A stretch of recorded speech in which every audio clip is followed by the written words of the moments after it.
O babarole minazodide olorum modupe Ago, ago, babalode Olodum maré norum falou O batalá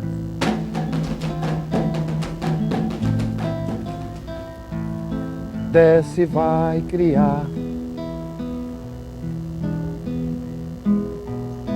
um mundo aprazível de estar, bom pra se louvar,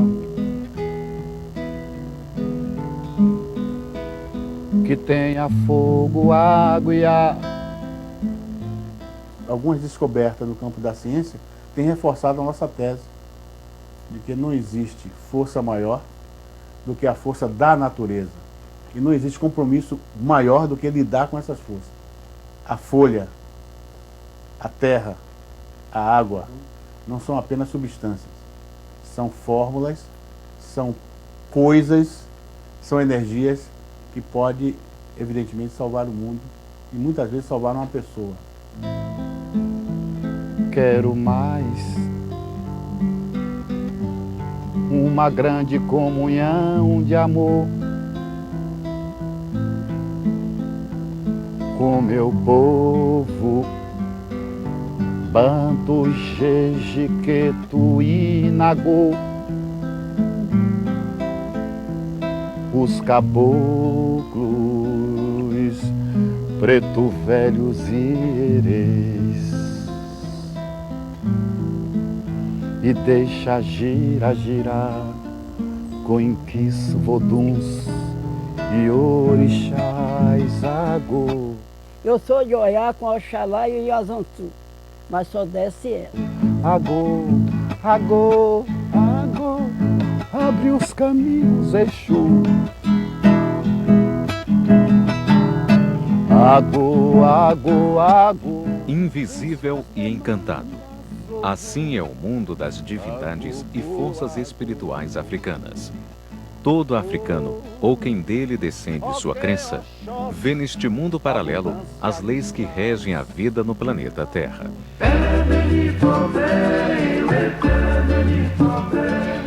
Os africanos trazidos para o Brasil eram sudaneses e bantus.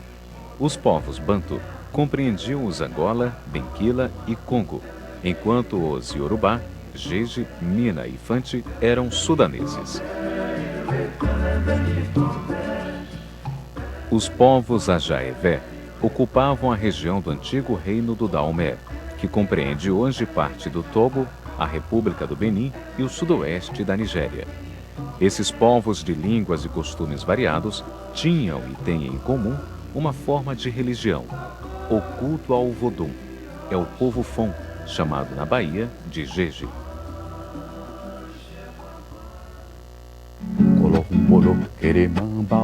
Das guerras intertribais que ali aconteceram no século XVIII, ainda no começo do século XIX talvez, que entre os grandes reinos do Daomé, que estiveram em brigas intermitentes, em guerras intermitentes com os urubais chamados quetos, que eram quase nômades, ou se não eram, se deslocaram do leste da Nigéria em busca de terras férteis para se instalarem como comunidade. Só que invadiram, segundo a lenda ou a história, invadiram quando chegaram, sem querer, como se diz, como acho que deve ter sido, os chamados bosques sagrados do povo Fon, do povo Jeje.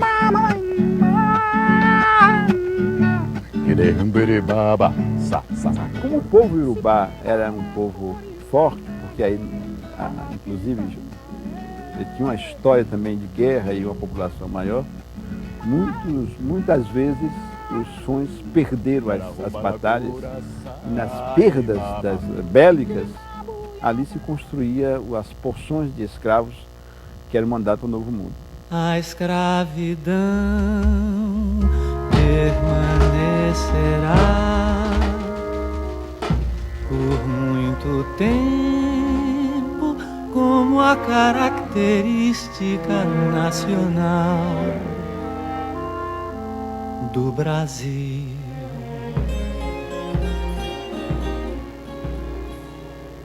Ela povoou como se fosse uma religião natural e viva, com seus mitos, suas legendas, seus encantamentos. Por quase 3 séculos, o Novo Mundo escreveu uma história de terror com sangue africano. O comércio do tabaco de terceira categoria, do açúcar e da cachaça facilitou o tráfico de escravos dalmeanos para os engenhos de açúcar e plantações de fumo do recôncavo baiano. Famílias, aldeias, reinos, muito foi devastado na África. Aqui onde estão os homens, há um grande leilão. Termos como mina, Angola, Jeje, Nagô, eram termos utilizados pelos traficantes, pelos senhores de escravos, para o seu controle e administração da escravidão.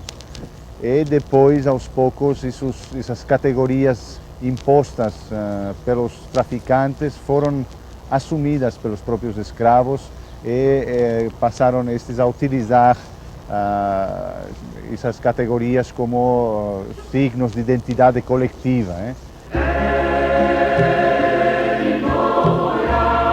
O povo chamado Jeje, que tem nos voduns suas divindades supremas, foi trazido para o Brasil nos 3 primeiros quartos do século XVIII e início do século XIX, época dos ciclos de tráfico da Costa da Mina e da Baía do Benim. Costumes, divindades, danças, línguas, escondidos na alma, os escravos trouxeram apenas sentimentos e conhecimentos ignorados pelos senhores do tráfico. A religião foi para o africano durante algumas centenas de anos no Brasil o grande refúgio sentimental da saudade, da memória. E aí a natureza africana e do escravo é fabuloso, porque eles conseguiram produzir no Brasil e no Novo Mundo, né, uma construção de uma síntese que engloba, para além dos elementos matriciais religiosos africanos, os elementos aborígenes, digamos assim. Nascem as irmandades de negros enquanto brotam os batuques de divertimento e os calundus de conotação religiosa nos redutos de escravos e libertos. Cultos clandestinos, práticas de adivinhação e outra infinidade de experiências afro-religiosas se redesenharam na Bahia. Batuques e calundus, na verdade, são expressões já consignadas na literatura afro-brasileira para falar de festejos religiosos, de atividades religiosas, não espontâneas, mas que não tinham ainda uma sistematização, uma complexidade organizacional como tem os candomblés. As irmandades religiosas nasceram sob a égide da Igreja Católica, mas elas permitiam, ou pelo menos facilitavam a que se realizasse no interior dessas irmandades, ou com os seus membros, né, determinadas festas religiosas que não eram tão somente da Igreja Católica. O culto dos voduns na Bahia se remonta à presença dos primeiros escravos chegados da Costa da Mina, dos primeiros escravos Jeje na Bahia. Pela sua antecedência e pela sua tradição nesse tipo de práticas, tiveram a possibilidade de ser um dos grupos que contribuíram de forma mais significativa para essa organização de cultos de divindades que iam além do simples atividade terapêutica ou de cura. Jeje, Angola, Nagô deixam de ser identidades ligadas ao tráfico, se afirmam como nações afro-religiosas e se agrupam em subnações, cada uma com seu diferencial, com seu axé. No início do século XIX, começa a se consolidar uma complexa congregação afro-brasileira, o candomblé. Você encara para uma fisionomia de uma pessoa, de uma nação jeje, não precisa você perguntar. Você vê o orixá na fisionomia, você vê a nação e o orixá na fisionomia, no sangue, na forma de falar, no expressar da palavra, na forma de cantar, na forma da manifestação do orixá. Os cultos e espaços sagrados sofreram por décadas com a repressão policial, mas funcionavam clandestinamente. Entre conflitos e tolerâncias, os terreiros de candomblé se multiplicam em Salvador e no Recôncavo Baiano, quando é declarado o fim da escravidão no Brasil. Canta pindoba, lembro do aluá, lembro da maniçoba, foguete no ar. Pra saudar Isabel, oh Isabel, pra saudar Isabel. Hoje o candomblé está uma faculdade, né? O candomblé hoje está uma coisa muito linda, porque hoje está tudo esclarecido. E na minha época era tudo escondidinho, ninguém sabia, ninguém via, tinha medo. Aqui na nossa cidade o pessoal corria do povo do candomblé. Na década de 80 do século XX, o candomblé ganha espaço na sociedade e prestígio entre a elite intelectual. A Bahia divulga o candomblé como identidade cultural e o culto afro-brasileiro ganha status internacional. É de lobo, é beatoço. Esse rio cabe apenas nos meus sossegos. Essa água acumula nas marés os meus segredos. Essa ponte junta gente, separa medos. Cachoeira, no Recôncavo, para além da sua importância como uma cidade, né, marcadamente libertária, que participou de movimentos de libertação de independência da Bahia, ela recebeu um grupo, né, uma população proveniente de uma área específica da África Ocidental, do oeste africano.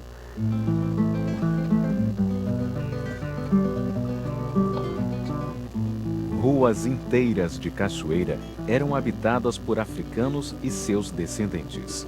Recuada é um espaço recuado da área formal de expansão urbana pela qual passou a cidade de Cachoeira no final do século XIX e todo o decorrer do século XX. Essa localidade é muito importante porque ali estava concentrado toda a população escrava e toda a população liberta de africanos daqui da cidade de Cachoeira. Muito importante porque nessa localidade, por conta dessa rede de solidariedade que se estabeleceu nessa localidade, surgiram igrejas como a igreja de Nossa Senhora do Rosário, do Santíssimo Sacramento, do Sagrado Coração de Maria, do Monte da Rua Formosa, também conhecida como Irmandade dos Nagôs. E essa irmandade, essa igreja foi construída em 1842 e 10 anos mais tarde, eles construíram um cemitério, que é o cemitério de africanos ou cemitério dos acatólicos, onde estão sepultados todos os pais de santos e mães de santos da cidade de Cachoeira e a maioria dos africanos, como se pode ver nas lápides que ali se encontram. Benin, Perequê, as terras de Dan, dirige minha mão, Jeje, e toca a cachoeira. A marca maior da presença africana em Cachoeira tem realmente essa pontuação, né, de ser o povo Jeje, que para lá foi transferido com o advento da escravidão. O historiador baiano João José Reis tem um documento, tem um estudo, em que ele analisa uma devassa policial que foi feita aqui em Cachoeira em 1785 a um calundu, termo utilizado para o candomblé, na Rua do Pasto. E para mim esse é o mais antigo documento que revela a existência de um terreiro de candomblé na cidade de Cachoeira. Os protagonistas desse inquérito, dessa devassa, eram africanos de nação jeje, a sua maioria. Mais tarde, em 1830 mais ou menos, numa localidade chamada Bitedô, a palavra Bitedô vem do árabe bi, que significa nascido de, e a palavra Tedô, que era uma outra forma pela qual eram conhecidos os nagôs aqui no Brasil. Onde se cultuava uma entidade chamada Zansu, ou Obaluaê, que é uma entidade cultuada no Benin, na cidade de Savalu, no Benin, e que aqui em Cachoeira existia nessa época, lá aqui nesse Bitedô. Mais tarde, em 1860, 1870 mais ou menos, foi construído sobre essa localidade, essa terra, um viaduto ferroviário, impossibilitando a permanência do culto nessa localidade. Então, ele é transferido para uma localidade chamada Lagoa Encantada, numa fazenda chamada Altamira ou Fazenda Xarém. Essa fazenda pertencia, como também o Bitedô, à família de um filho de africano chamado José Maria de Belchior, conhecido aqui em Cachoeira como Zé de Brechó, e cujo herônimo era Dadá Runhó. Era o candomblé da Roça de Cima, que funcionava nessas terras, liderado pelos africanos Quixareme e Ludovina Pessoa. A roça que nós íamos, que ficou nós íamos brincar, é uma roça muito grande, fica em cima. A roça de cima, o dono era Zansu, e a de baixo o dono é Bessim. Na minha pesquisa, eu trabalhei sobretudo em Salvador e Cachoeira. E lá em Cachoeira se fala de uma roça que estaria perto do atual Roça do Ventura, que teria sido fundada por africanos e que de lá teria depois saído a Roça do Ventura, que está ainda inativa. Aqui em Salvador tem o Bogum, que é um terreiro também já mais do que centenário. Há evidências da existência do Bogum, pelo menos na década de 1860. Eu desconfio que fosse a fundação bastante anterior, talvez por volta de 1830. Ludovina iniciou mulheres que décadas depois iriam liderar os candomblés Jeje-Marie. Tinha ligações com a Casa Estrela, onde aconteciam os ritos de feitura das EAOs do Bitedô, e depois da Roça de Cima. É provável também que ela seja uma das fundadoras da Irmandade da Boa Morte. A Boa Morte tinha a Casa Estrela, que fundou a Boa Morte, a finada Júlia. Então a Boa Morte era tudo guardado lá. Era ouro, não existia conta de orixá. Era aquela roupa, e era um samba de 8 dias. Ali, quem desce a Capela da Ajuda, tinha um sobrado, era 8 dias. Bacalhau de ensopado, bacalhau descasado, bacalhau de martelo, feijoada, a semana inteira. Capela da Ajuda já deu sinal. Se quiser sambar, apareça. Eu alcancei 200 irmãs na Boa Morte, que quando o navio foi daqui para Salvador, na chegada do governador, o navio foi cheio de pretas orgulhosas. Naquele tempo não era ônibus, não. Naquele tempo era marinete, chamava-se Aras Marinete. Mãe, Senhora nossa, com a tua proteção, Senhora da Boa Morte. A Boa Morte eu adoro e que não termina. Eu estive, quando eu vim da Bahia para aqui, elas me chamaram, assim, mas só não fiquei porque eu sou sistemática. Eu gosto tudo dentro da... Eu acho que meus filhos, porque eu sou bisneta de africano.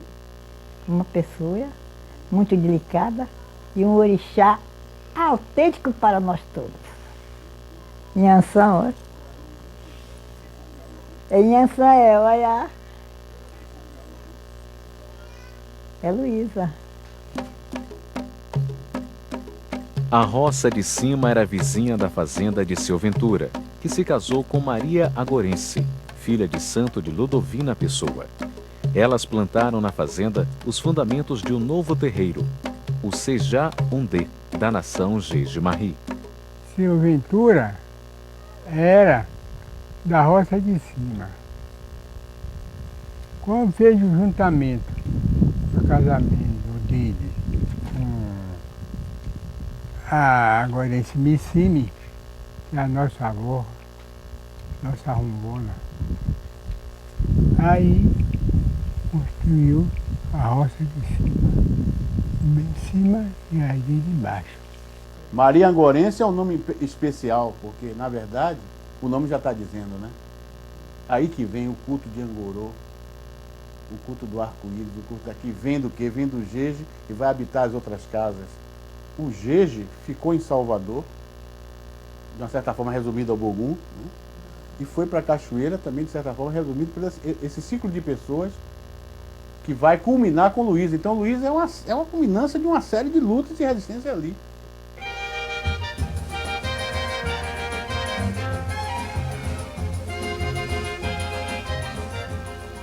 25 de agosto de 1909, de uma quarta-feira, 11 horas da manhã, na ladeira da cadeia, casa número 32.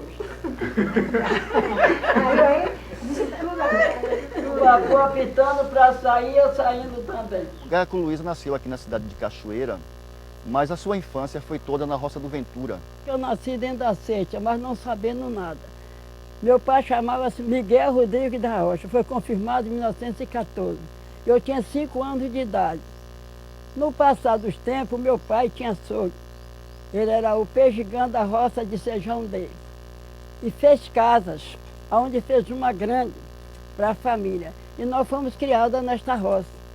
De 1914 até na década de 25, quando a mãe de santo dele morreu. Maria Luísa Gonzaga de Souza. Na parte do candomblé chamava-se Gaiacu Maria Luísa.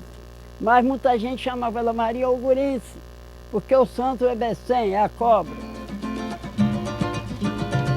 Dom Miguel era casado com a descendente de Nagôs, Cecília Ovídia da Rocha, mãe de Gaiacu Luísa.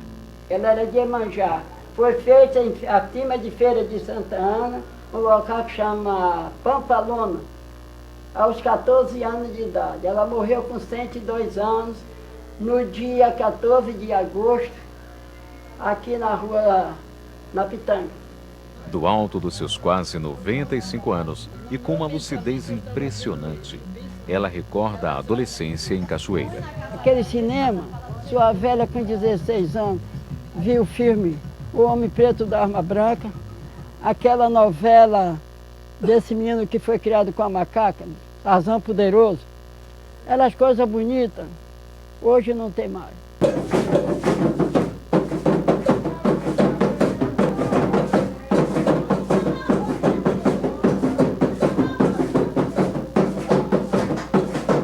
Gaiacu é o nome para sacerdotisa. No caso dela, está absolutamente justificado se ela utiliza com frequência a língua ou ritual. Pelo menos cânticos quedos, porque ela foi feita em quedo. Então ela tem o direito absoluto de cultuar, mesmo numa casa ou num ambiente absolutamente jejiano, né, esses elementos da cultura quedo, porque no quedo ela foi feita. Na própria pessoa de Gaiacu se reúne muitas das nações de candomblé do Brasil, porque primeiro o Gaiacu foi feito no Queto. Foi uma feitura errada e ela foi feita de novo no Jeje. Mas ela foi mais pequena de casas de Ijexá, casas de Nagô, e como ela tem uma memória que é propriamente do orixá, ela gravou, lembra e sabe não somente as rituais, mas as línguas. Em 39 para 40, eu voltava para o Jeje. Resultado da história. De 45 e 50 fui para o Cabrito, variante do Cabrito. Lá no... Em 50 eu recolhi um barco de 7, o primeiro barco. É bom a chuva. Primeiro barco de 7, o segundo barco de 5. Mas houve muita perseguição, eu volto para Cachoeira, para não querer mais o candomblé. Daí eu volto novamente para Salvador, Morinho do Tororó, Amparo do Tororó, Futuro do Tororó. Daí já estou em São Paulo, fazendo obrigação de uma mãe de santo. Em 70 desço para o Rio, em 71 já estou de Casa Aberta em Jacarepaguá. Volto novamente para Salvador. Aqui já estou em Porto Seguro fazendo obrigação. Daí já estou em Santa Cruz de Cabralha. Daí eu estou em Ilhéus. Daqui a pouco eu estou em Fortaleza. Daí eu estou em São Paulo. Desci novamente. Mas a residência que definitivamente cheguei aqui em 61. No dia 25 de outubro de 61, dia de Crispina Crispiniana. Em 70 eu não queria mais aceita. Então em 62, Meu pai acertou, o meu santo desceu e disse, olha, a minha missão eu não vou terminar, eu quero a minha roça. Meu pai disse, ela já vendeu a roça. Então meu pai andando para o Jeje, não tem mato, não tem água, não tinha nada, comprou aqui, em 62. E em 65 eu comecei a dar missa, mas o santo não se conformou. Em 80 entrou o primeiro barco. Em 82 entrou outro barco. E agora em 98.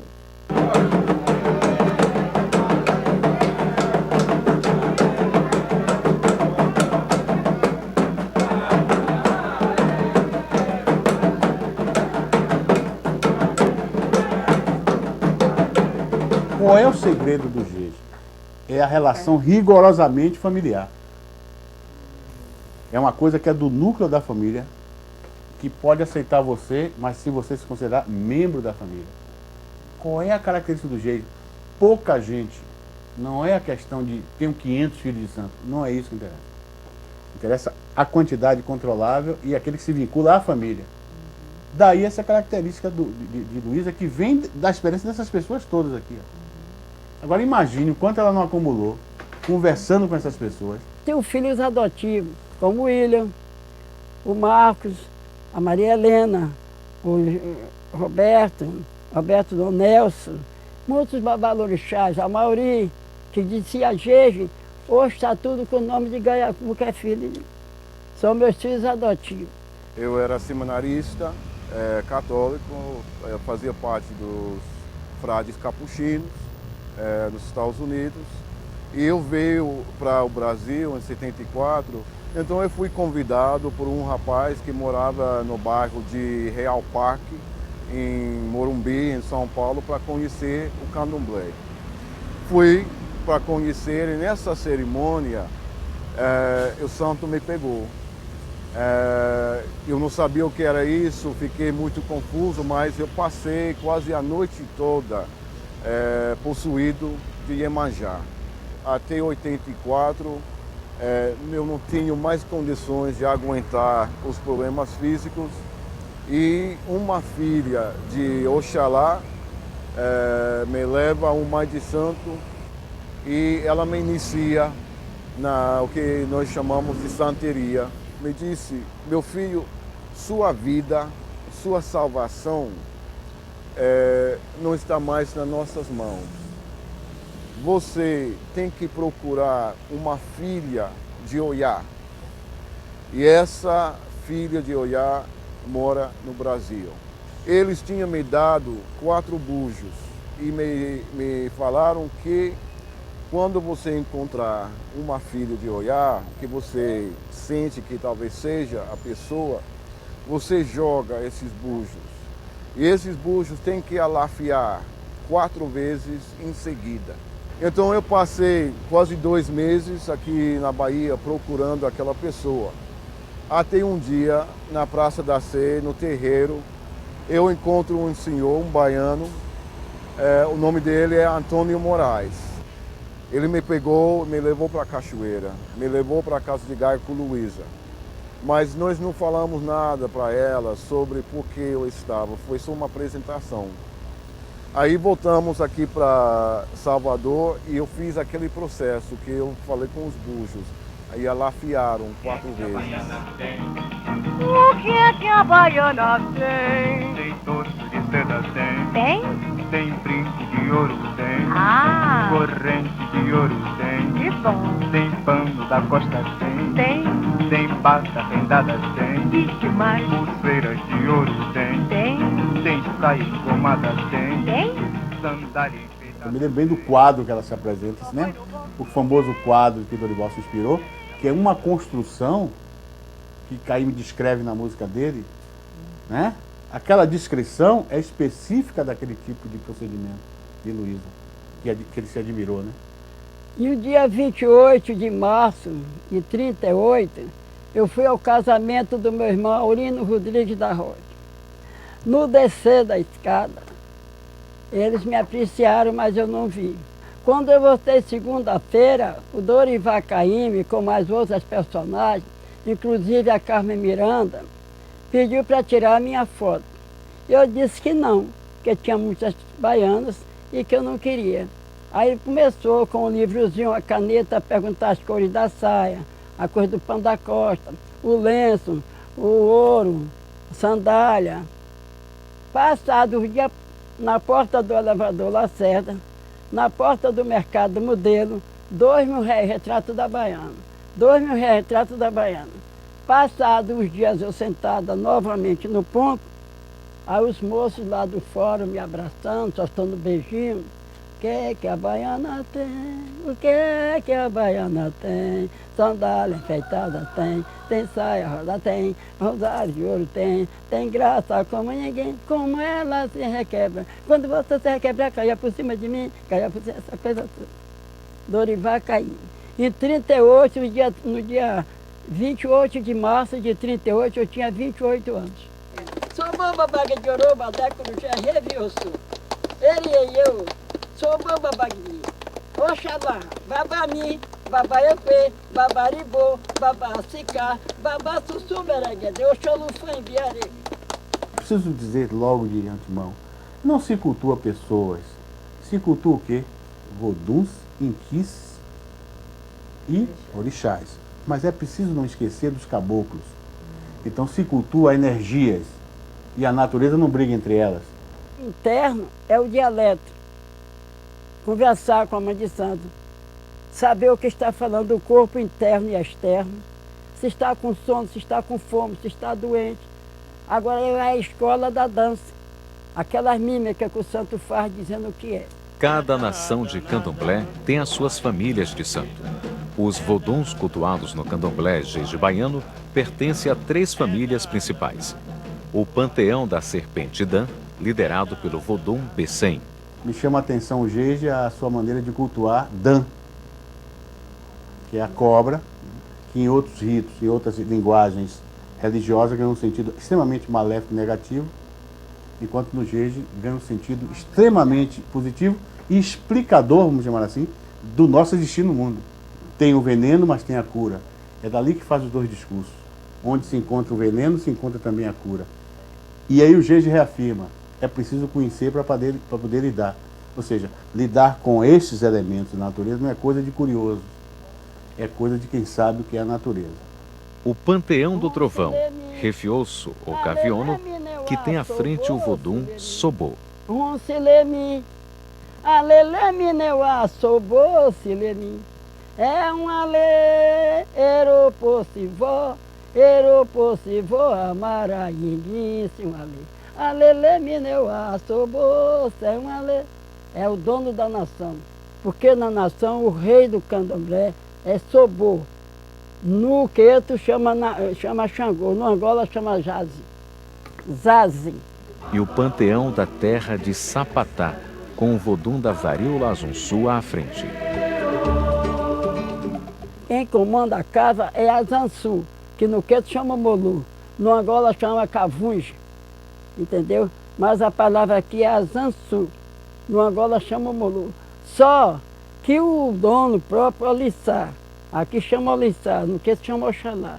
Mas Oxalá entregou a Zansu para ser o responsável. Então nós temos São Lázaro, temos São Bento, temos São Sebastião, temos São Brás, viu? Temos São Lourenço, que digamos, nós somos uma família. A mãe dele é Nanã. E a enfermeira dele é o Aiá, foi quem cuidou dele.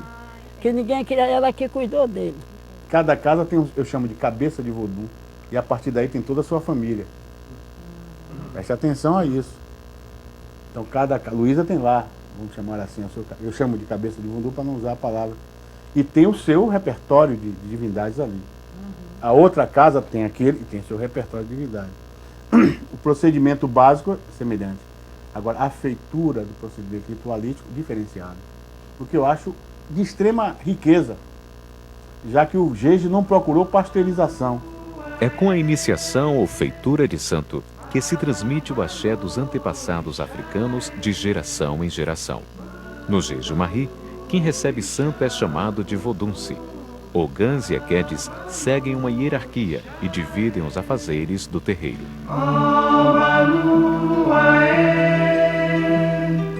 Babalorixá,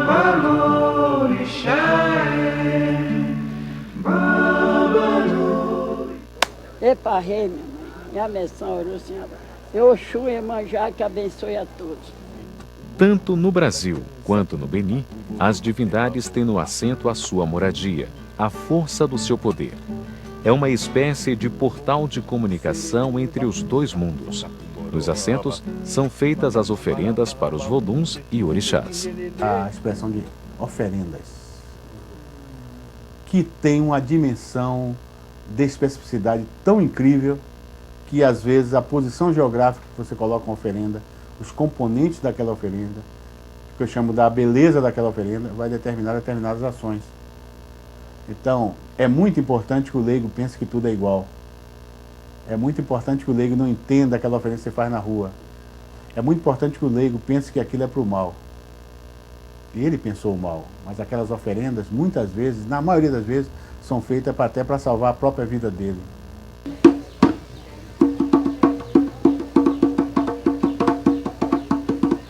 A sonoridade musical do candomblé é sustentada pelo gan ou agogô e por 3 atabaques, rum, rumpi e lé. São objetos sagrados para o povo de santo. O tambor não é só um complemento rítmico. O tambor é o código de linguagem do jeje. Até porque você tem no jeje toques que não precisa da voz, só precisa do tambor. E ali está reproduzido para mim aquela ideia de África de tambor como mensageiro, como linguagem, e não apenas como complemento rítmico. Então você tem os runtós, que são aqueles que tocam os tambores no jeje, com essa qualificação de saber de que ali está sendo processada uma linguagem muito específica do rito africano, que é falar pelos tambores. Criança, mãe virgem dos cabelos louros, ela desceu do céu num cordel de ouro. Voduns, que são os nomes das divindades entre os fões, já mantinham um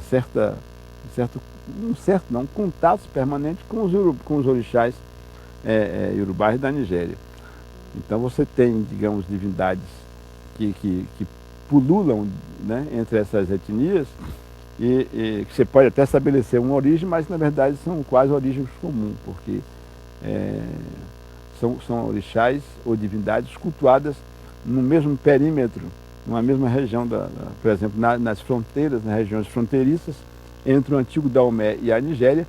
Essas religiões já mantinham ali um curso de contatos, digamos, interétnico-religiosos profundo. E nós já chegaram aqui um pouco contaminados entre si. O povo de Santo Nagô de Cachoeira também incorporou alguns elementos rituais do jeje e vice-versa. Assim surgiu no final do século XIX a tradição Nagô Vodum, comum nas casas de Jeje-Marie. Nesse segmento se cultua uma série de orixás nagôs, como as iabás ou orixás femininos. As sacerdotisas de santos da família Nagô Vodum recebem o título de Gaiacu. É Gaiacu Luiz, eu tenho 3 nomes. Eu sou Gaiacu, eu sou Doné e eu sou Mejitó. Nagô Vodum é Gaiacu. Se entrar em terra de Dan, é Doné, é Mejitó. Se entrar na terra dos Cavionos, que é o dono da nação, eu sou Mejitó. Eu sou Doné. Então Luiz já tem 3 nomes. Como determina as tradições da nação Jeje-Marie, quando uma pessoa da casa morre, todas as atividades são suspensas. Em 2004, a 10 dias da festa de Gaiacu Luísa, a morte de um ogã da casa fez silenciar o terreiro Runtolugi. Um ogã da casa falecendo, um equede, uma vodunce, então suspende todos os atos. Então não podemos fazer na parte espiritual só o caso dele, que é o Sirum, que vamos fazer o zerim dele. Agora a festa só para o ano se eu estiver vivo. Os jejes realizam essa cerimônia, os quetos realizam também, e o povo Congo, Angola, cada um com denominação diferente, o zirim, a xexê, sirum, macunda, etc. São denominações que denotam um pouco essa procedência étnica desses rituais funerários. Na verdade, os ritos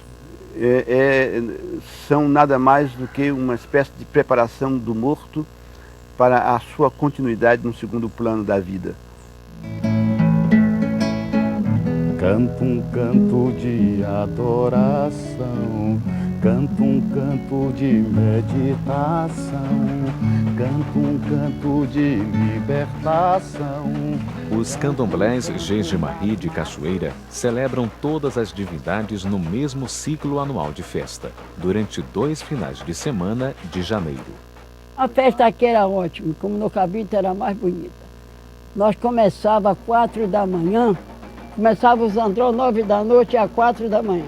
Então a escola verdadeira, às 4 da manhã eles vão para o banho. Voltam, vão rezar ali embaixo, em Aziritoboço. Agora ele vai saudar as aves, os cânticos, tomar bênçãos, atiçar. Aí entram novamente, aí vão descansar, 3 horas vão para o banho novamente para dançar.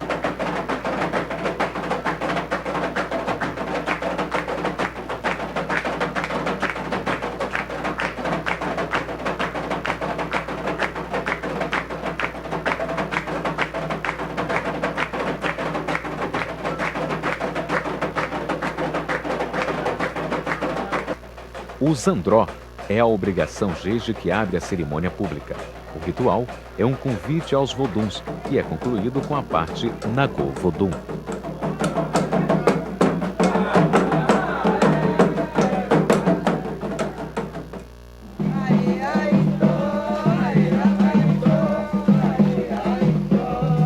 A obrigação do Boitá, no último domingo, é a grande festa pública da liturgia Jeje-Marri. O Boitá é uma homenagem ao Vodum Bessem, dono da nação. O cortejo em fila indiana percorre os assentos das divindades e os atinsá, as árvores sagradas da roça.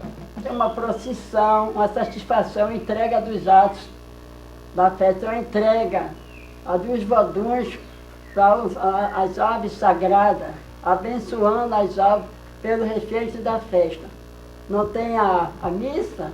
Nós temos a missa à noite e temos a procissão no último domingo. Chama-se o Boitá, é uma procissão, um agradecimento da festa.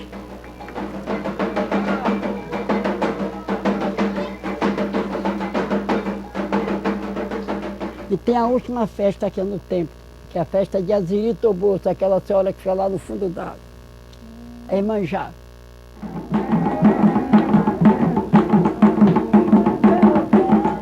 A obrigação de Aziritoboço marca o final do ciclo de festas da liturgia Jeje-Marri em Cachoeira. Os mais antigos falam que há muito tempo atrás, na África, um babalaô disse que Iemanjá viria para a cidade de Cachoeira, onde ela cuidaria dos seus filhos que estariam aqui na condição de escravo. E Iemanjá se transformando na baleia, na verdade Iemanjá é uma baleia, a representação de uma baleia, chegou na Baía de Todos os Santos e entrou no rio Paraguaçu, e em uma determinada localidade do rio Paraguaçu ela se transforma numa pedra, conhecida hoje como Pedra da Baleia. Na parte inferior desta pedra existe umas cavidades chamadas locas, onde residem as divindades relacionadas com a água.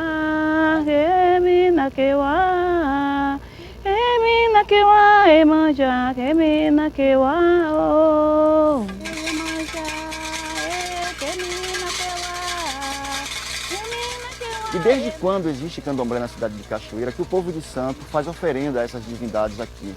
Então é uma localidade, é um dos espaços mais sagrados da cidade de Cachoeira, é um espaço do rio, né, aquático, onde é sacralizado pelo povo de Santo da cidade de Cachoeira. E eu, menina, cansei de acompanhar, chegar na Pedra da Baleia, um daqueles vodum desce e vai entregar lá embaixo. Ela vinha assim, faz assim, Aziritoboço. Todo esse legado dos antepassados africanos, tão diversificado e complexo como é a própria religião afro-brasileira, está à mercê da evolução urbana nos centros onde estão inseridos.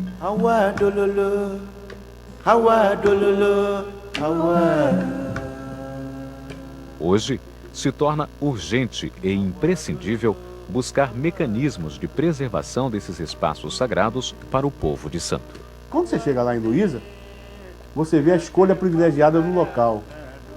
Você vê o riacho passando ali, né, bucolicamente com o tesouro. Você vê todo um contexto, você sente a vibração da natureza. E você vê uma tentativa, aí nós estamos falando em caso de tombamento, de preservar ainda elementos básicos que não venham alterar a arquitetura de lá, nem venham jogar modernidades. Nós temos aqui na Levada diversos terreiros, né, de origem de outras nações, não só do Jeje. Acho que nós temos aqui o Nagô, o Queto, o Caboclo. Eu acho que representa o pan-africanismo, sabe? É um complexo cultural, é um complexo religioso.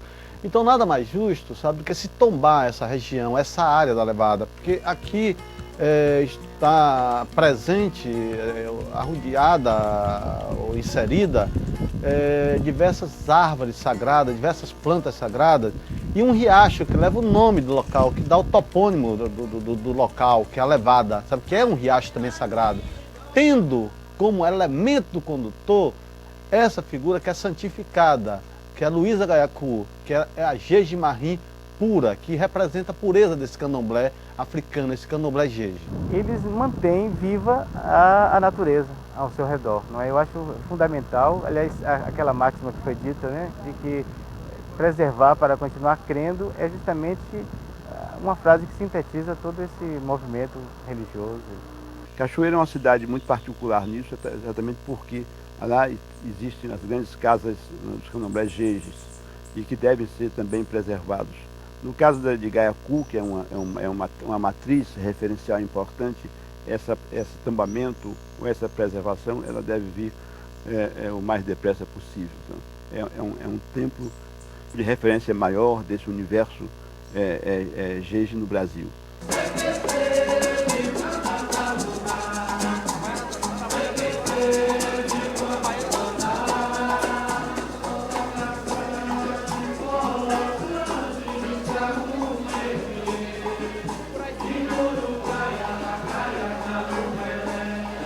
Hoje, a gente trabalha com patrimônio, com o registro e proteção de patrimônio imaterial, que é muito mais amplo, que são manifestações culturais, a festa da Boa Morte, o modo de fazer acarajé, a religiosidade, os terreiros, os lugares sagrados. Portanto, é um programa amplo de proteção patrimonial da cultura negra aqui em Cachoeira.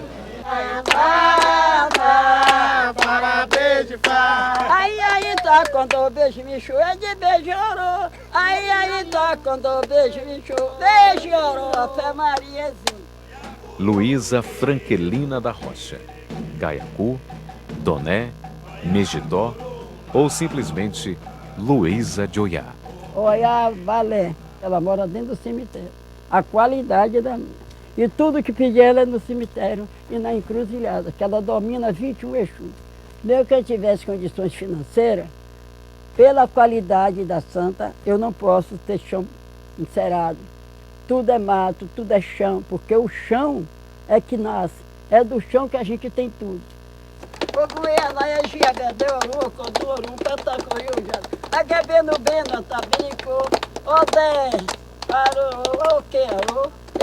Eu a fiderema, oxum queixem, queixem. E manjar sabai, manjar cessu, manjar mesmo. E a messorum se abola. E a Ela é uma sábia. A Gaiacu Luísa, para mim, é uma sábia. É uma líder religiosa, sabe, que tem uma compreensão profunda do fundamento de todas as outras nações. Eu acho que está para existir aqui nessa região alguém que conheça de uma forma tão profunda, sabe, o fundamento da religiosidade afro-baiana. É uma pessoa que já se transformou em divindade. Basta olhar e ver. Quando vai envelhecendo, há uma inversão, né? As pessoas vão deixando de ser gente e se transformando em divindade. E é ao contrário de quando a gente nasce. Então ali já é a essência que está vigorando. Está sobrevivendo na essência, né? Na expressão mais pura de que ela é. E uma criatura da divindade que ela é também. Gaiacu Luísa tem momentos, mesmo na sua aparência humana, em que ela é orixá. Epa, rei, minha mãe. Quando ela tem que se retirar da matéria, ela canta já me cocorodê, já me cocorodê, já me cocorodê, a Oro. Ela vai para os astros, Oro é o céu. Só assim se explica como nós temos, mesmo a nível do culto afro, da ritualística afro, toda esta riqueza miscigenada. São etnias, São multiplicidades de cânticos, jejes, banto, nagô, quetos, mussurumins, mandingas, quicongos, umbundos, bacongos, chocoe,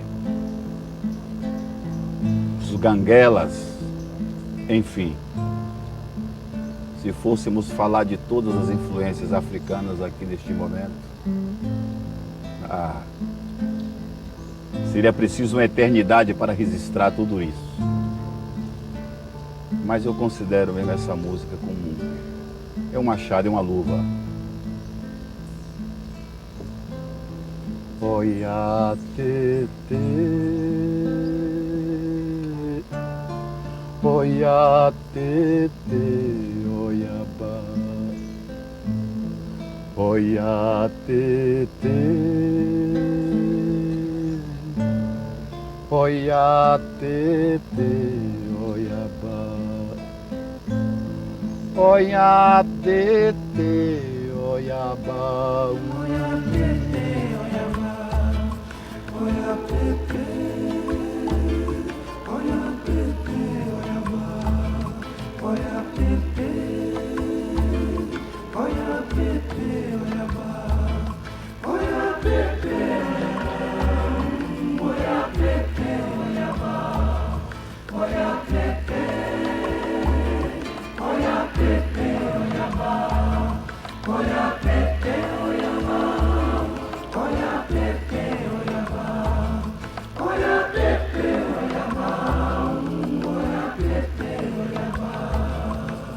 oiabá, oia tete, oiabá,